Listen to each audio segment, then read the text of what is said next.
Okay, are we on? I think so. Now, today we're going to jump a few pages ahead. Actually, we're just going to jump 2 pages because we were up to page 152, The Secret of the Lilies, but I decided to jump over to page 154 because it just happened to open up on this page, and it's reading from the book of Romans, which I was reading this morning. So it's very good because it's actually about the children of Eve. So let's jump straight in, shall we? I'll just wing it. I haven't really prepared today, so sorry. I've had a busy day getting some stuff packed for my business, and it's quite hot in here. There's flies buzzing around, so if I go like that, that's just because of flies. And I will get a new microphone one of these days, so you'll be able to hear me a bit better. It's a bit quiet, I'm sorry. You just have to turn your volume up in the meantime until I get a mic and a better camera probably, because this one is just a cheapie. Alright, so we're reading from Jonathan Cahn's book again, the Book of Mysteries, and it's always a teacher talking to a student, so just keep that in mind. And we're going to read from Genesis and Romans at the end. So it's called The Children of Eve. "Listen," said the teacher. The sound was coming from one of the tents in the camp, a tent that appeared to be the centre of commotion and excitement. The sound was distant but distinct. It was the cry of a woman in childbirth. "It goes back to the garden," he said, "to the fall of man, the curse. For Adam, it would involve toil, thorns, and death. But for Eve, it would involve the pain of childbirth. And yet that very pain would be part of bringing forth new life. You see, the curse did not stop life from coming. Life would come, but it would now come through tears. God's purposes would still be fulfilled, but through the pains of labour. In fact, the scriptures declare that all creation is undergoing the pains of childbirth. What does this mean? It means that the creation was meant to bear fruit, to bring forth the life and purposes of God. But the creation is fallen, and yet even in its fallenness, it will still bring forth God's purpose and life, but now with birth pangs. How does that happen? Though the creation is fallen, it will bring forth the children of God.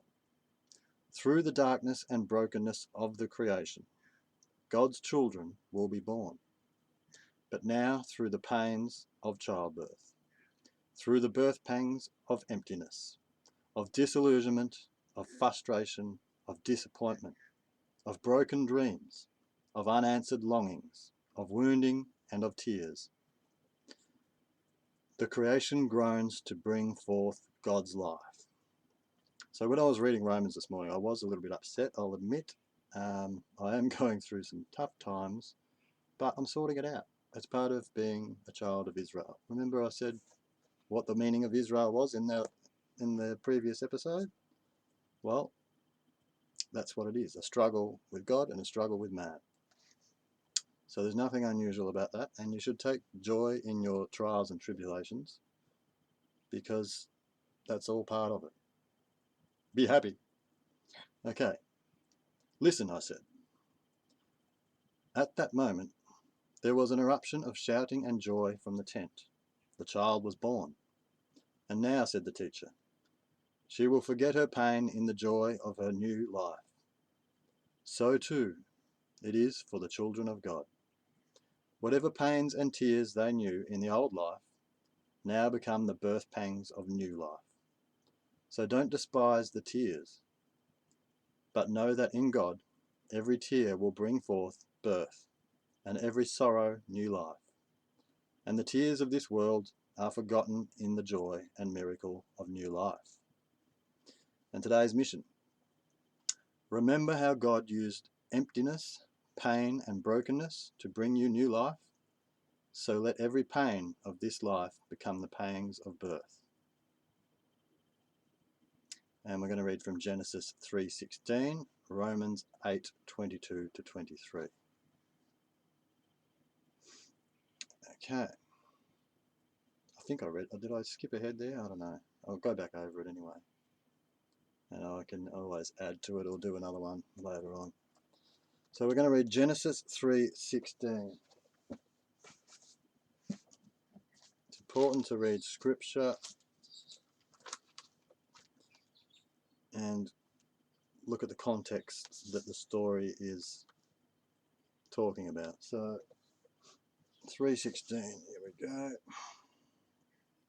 And he said to the woman, I will increase your trouble in pregnancy and your pain in giving birth. In spite of this, you will still have desire for your husband, yet you will be subject to him. So the word subject, I was reading about this recently. It's actually from it's a military term. I mean, back in the days when the early church was mainly made up of women, and they were trying to promote it more to the Roman soldiers. So sometimes that was read as the Roman soldier could boss his wife around, but it's not that at all. It's the Roman soldier's wife is subject to her husband, meaning she will pray for her husband while her husband is in war and turmoil, basically. But we can go into that in another episode, because sometimes the meaning is lost. And I think it was when the Greek translation, or the Romans tried to make Christianity more appealing to the Roman soldiers, perhaps. Anyway, don't take my word for it. Do your own research, like anything. Pray about it, do your research, and pray for discernment when you're trying to figure out these things for yourself. You should never listen to one man or one teacher. And you should read in scripture and try and get the context around the scripture. So we'll read another verse just so we can look at the context. And he said to the man, you listened to your wife and ate the fruit, which I told you not to eat. Because of what you have done, the ground will be under a curse. You will have to work hard all your life to make it productive enough food for you. It will produce weeds and thorns, and you will have to eat wild plants. You will have to work hard and sweat to make the soil produce anything. I've been sweating today, that's why I'm a bit hot. I'll probably strip off after this and put my tank top back on, I think, because I'm still a bit hot and the flies are buzzing around, and I probably should go and have a shower soon.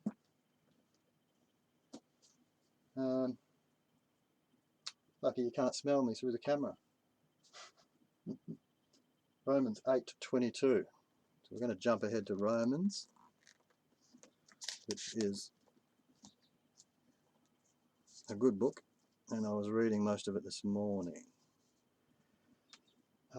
So we're staying on target here. 8:22. Sometimes I believe God is directing me to certain parts of Scripture that He thinks is important for me at this time of my life, and things that I think about before I go to sleep, and then I wake up in the morning, and it all just sort of flows together into my day. There is a lot of synchronicity going on at the moment, and I think it's important to notice what is going on in the world. We are experiencing birth pains, whether you like it or not. That's what's going on. 8:22:23. And if I get taken down off Facebook or YouTube, you'll be able to find me on Gab, which is a good site to get into. It's owned by a nice Christian man named Andrew. And also a site called Telegram. I'm on that as well, so you can click through on the link on Facebook if you want to follow me on there. I'm active in some groups on there, but I plan to have a better group page set up in the future. So all these things are just being born as we speak, and they will get better. So we've got Romans 8:22-23. Where are we? For we know that up To the present time, all of creation groans with pain, like the pain of childbirth. But it is not just creation alone which groans. We who have the Spirit as the first of God's gifts also groan within ourselves, as we wait for God to make us his sons and set our whole being free. For it was by hope that we were saved. But if we see what we hope for, then it is not really hope. For who hopes for something he sees? But if we hope for what we do not see, we wait for it in patience. In the same way, the Spirit also comes to help us, weak as we are. For we do not know how we ought to pray. The Spirit himself pleads with God for us in groans that words cannot express. And God, who sees into our hearts, knows what the thought of the Spirit is, because the Spirit pleads with God on behalf of his people and in accordance with his will. So isn't that good? Sometimes if you don't really know what to pray about, the Spirit will pray and groans on your behalf. I'm getting all these messages coming through now. I don't know what's going on Instagram. Anyway, better check out what's going on with my business, but I'll leave you with I'll read out the mission again today. Someone in Russia, I think, trying to contact me. Remember how God uses emptiness, pain, and brokenness to bring you life. So let every pain of this life become the pangs of birth. Okay? So think about that. If you're going through pain, don't worry, the morning is near. Out of the darkness comes the morning, and the birth pains means something is good is coming. There's new life coming. Okay? So hang in there, people. New life is coming. And I'll see you next time. Sorry it took a bit longer to do an episode. There's been a lot happening, and I really need to get back into my business because people are going to start asking for their parcels and wondering when they're going to arrive. So I need to get packing. Okay. Now I can stop. See ya.